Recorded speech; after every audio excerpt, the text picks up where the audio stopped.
নমস্কাৰ প্ৰিয় দৰ্শক, মোৰ চেনেল জীৱনৰ অনুভৱ মাইনুলে আপোনালোক সকলোকে স্বাগতম জনাইছোঁ। আশা কৰোঁ আপোনালোক ভালেৰে আছে, সুস্থ আৰু সুখী হৈ থকাটোকেই মই ভগৱানৰ ওচৰত প্ৰাৰ্থনা কৰোঁ। আজি মই আপোনালোকৰ মাজলৈ বহুত ধুনীয়া ভিডিঅ' এটা লৈ আহিছোঁ। নিশ্চয় আপোনালোকে ভাল পাব বুলি আশা কৰিলোঁ। আৰু এই কথা শুনি সকলোৱে জানেই, তথাপিতো কিছুমানে তাৰ মাজতে নজনাকৈ থাকিব পাৰে, আৰু মই ভাবিলোঁ তেওঁলোকৰ এই ভিডিঅ'টো চাই বহুত উপকৃত হ'ব।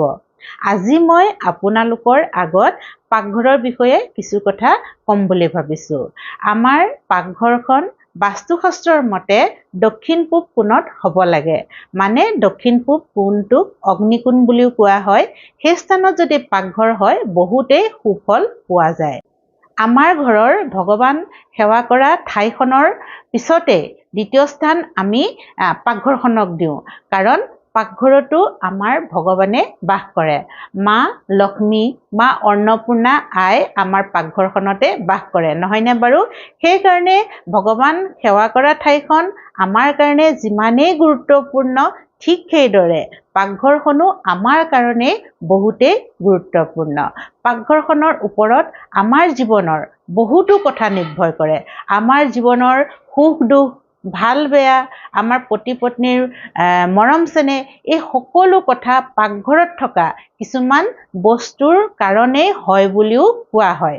সেই কথাখিনিকে মই আজি আপোনালোকৰ আগত ক'ম। আৰু সকলোৱে জানে পাকঘৰখন বহুত সুন্দৰকৈ পৰিপাটিকৈ পৰিষ্কাৰ কৰি ৰাখিব লাগে। সকলো গৃহিণীয়ে এই কামটো কৰেই, নহয়নে বাৰু? আৰু পাকঘৰত থকা ভঙা চিঙা বাচন বৰ্তন, একেবাৰে ভঙা চিঙা বা কেতিয়াবা প্লেটৰ মূৰ এটা ভাঙি আছে বা লাগিব বুলি আমি থৈ দিওঁ, সেইবোৰ বস্তু পাকঘৰত কেতিয়াও আপোনালোকে থাকিবলৈ নিদিব। তেনে কৰিলে মা লক্ষ্মীয়ে, মা অন্নপূৰ্ণাই বেয়া পায়। এতিয়া মেইন কথাটো মই আপোনালোকৰ আগত কওঁ যে আমি যেতিয়া কাঁহী বাতি ধুওঁ আৰু কাঁহী বাতিবিলাক শুকাবৰ কাৰণে আমি ওলোটাই থৈ দিওঁ, নহয়নে বাৰু? সকলোৱে তেনেকুৱা কৰে। কিন্তু যেতিয়া আমি ভাত বনোৱা কুকাৰটো বা ভাত বনোৱা চচটো আমি যেতিয়া ওলোটাই থওঁ, তেনেকুৱা কেতিয়াও কৰিব নালাগে। সেই ভাত বনোৱা কুকাৰটো বা ভাত বনোৱা চচটো যদি ওলোটাই থওঁ, তেতিয়া আমাৰ ঘৰত অভাৱ অনাটনৰ সৃষ্টি হয়, ধনৰ অভাৱৰ হয়। সেইকাৰণে কুকাৰটো অকণমান 1 ছেকেণ্ডৰ কাৰণে উলটিয়াই আকৌ চিধা কৰি থৈ দিব। দ্বিতীয়তে কেৰাহী সকলোৱে ব্যৱহাৰ কৰে আঞ্জা বনাবলৈ। সেই কেৰাহীখনো আপোনালোকে উল্টা কৰি নথব। কেৰাহীখন যদি উল্টা কৰি থওঁ, তেতিয়া আমাৰ ধনৰ অভাৱ হয়, আৰ্থিক টনাটনি হয়, আৰু কি হয় জানেনে? বহুত ধাৰ লাগে, ধাৰ লাগিবই। সেইকাৰণে কেৰাহী কেতিয়াও উলটিয়াই থব নালাগে। আৰু তৃতীয়তে সকলোৱে ৰুটি বনায়। ৰুটি বনোৱাৰ টাৱাখন সকলোৰে ঘৰত থাকে। সেই টাৱাখনো কেতিয়াও উলটিয়াই থব নালাগে। শুকাবৰ কাৰণেই হওক বা কোনোবা এটা জেগাত থৈ দিবৰ কাৰণে হওক, টাৱাখন আমি কেতিয়াবা উলটিয়াই থৈ দিওঁ। টাৱাখন যদি আপোনালোকে উলটিয়াই থয়, তেতিয়া আপোনালোকে কৰা কামবোৰ সদায় উল্টা পুল্টা হ'ব। আপুনি কিবা ভাল এটা ভাবি কৰিব আৰু কামটো হ'বগৈ আপোনাৰ উল্টা। আপোনাৰ ল'ৰা ছোৱালীয়ে কিবা এটা ভাল বুলি কৰিব, হ'বগৈ উল্টা। মানুহজনে কিবা এটা ভাল বুলি কৰিব, হ'বগৈ উল্টা। সকলো উল্টা পুল্টা হয়। সেইকাৰণে টাৱা কেতিয়াও উল্টাই থব নালাগে। এইবোৰ বস্তু ধুই অকণমান ছেকেণ্ডৰ কাৰণে যদিও উল্টা কৰে, আকৌ ফটককৈ চিধা কৰি থৈ দিব লাগে। আৰু গোটেই ৰাতি কেতিয়াও এইবোৰ বস্তু উল্টা কৰি নথব।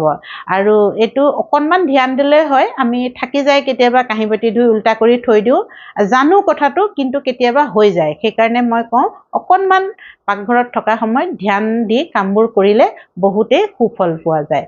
এতিয়া ৰুটি বেলা বেলনাযোৰৰ কথা কওঁ। বেলনাযোৰ যেতিয়া আমি থওঁ, বেলনা আৰু বেলনা মাৰিডাল সদায় একেলগে থ'ব লাগে। বেলনা আৰু বেলনা মাৰিডাল যদি আমি অকণমান দূৰে দূৰে বা বেলেগে থওঁ, কোৱা হয় যে পতি পত্নীৰ মাজত খুটুক খাটাক লাগি থাকে। আৰু বেলনা মাৰি বেলনাখন যদি একেলগে ধুনীয়াকৈ আমি থৈ দিওঁ সজাই, তেতিয়া পতি পত্নীৰ মৰমবোৰ বাঢ়ি যায়।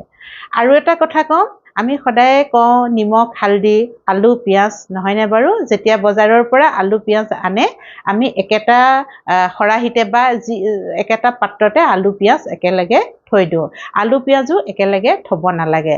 আলু পিঁয়াজ একেলগে থ'লে গ্ৰহৰ দোষ হয় বুলিও কোৱা হয়। আৰু হালধি নিমখ একেলগে কথাটো কওঁ, কিন্তু হালধি নিমখো একেটা লাইনত থ'ব নালাগে, মানে লগালগিকৈ থ'ব নালাগে। হালধিৰ ডব্বাটো আৰু নিমখৰ ডব্বাটোৰ মাজত কিবা এটা থৈহে অকণমান আঁতৰাই বা বেলেগে বেলেগেহে থ'ব লাগে। একেলগতে লগালগিকৈ হালধি নিমখ থ'ব নালাগে। এইবোৰে কথা, সৰু সৰু কথা, আৰু ভাবোঁ এইবোৰ কথানো কি, কিন্তু তেনেকুৱা নহয়। এইবোৰ কথাৰ পৰাও যদি ভুল হৈ থাকে, এইবোৰ কাম যদি ভুল হৈ থাকে, তেতিয়াও আমাৰ জীৱনত প্ৰভাৱ পৰে, বেয়া প্ৰভাৱ পৰে। সেইকাৰণে এইবোৰ কাম কৰিবলৈ একো পইচা নালাগে বা বহুত কষ্টও নহয়। অকণমান ধ্যান দি যদি আমি এই কামকেইটা কৰোঁ, বহুতেই ভাল ফল পোৱা যায়। আৰু এটা কথা, নিমখৰ পাত্ৰটোত আপোনালোকে 5টা 3টামান লং দি থ'ব, তেতিয়াও বহুত ভাল ফল পোৱা যায়। সেইকাৰণে এনেকুৱা ধৰণৰ সৰু সৰু টিপছ বুলিয়ে ক'ব পাৰি মই আপোনালোকক ক'লোঁ। আৰু যিসকলে জানে তেওঁলোকেতো জানেই, তেওঁলোকে সদায় কৰেই। আৰু যিসকলে নাজানে, এনেদৰে কিছুমান কাম কৰি আপোনালোকৰ জীৱনত ভাল ফল পাব। আৰু যিবোৰ মানে বেয়া হৈ আছে, সেইবোৰ বেয়াবোৰ লাহে লাহে, এদিনতে নহয় দেই, এদিনতে নহয়। এইবোৰ কাম সদায় কৰিব লাগে, একো বেয়া কাম নহয়, সদায় কৰিব লাগিব। তেতিয়া আপোনালোকে চাবচোন, আপোনালোকৰ জীৱনৰ পৰা দুখ কষ্টবোৰ আৰু সদায় হাই কাজিয়া চলি থকাবোৰ আৰু বেমাৰ ব্যাধি, সৰু সুৰা বেমাৰ কিছুমান নাটৰেই মানুহৰ জীৱনৰ পৰা, এইবোৰ লাহে লাহে আঁতৰি যাব আৰু ভাল ফল পাব। কথাখিনিকে মই আপোনালোকক জনালোঁ, যিখিনি মই জানো। আৰু যিসকলে জানে বহুত ভাল কথা, তেওঁলোকে ভালকৈ এইখিনি কাম কৰে।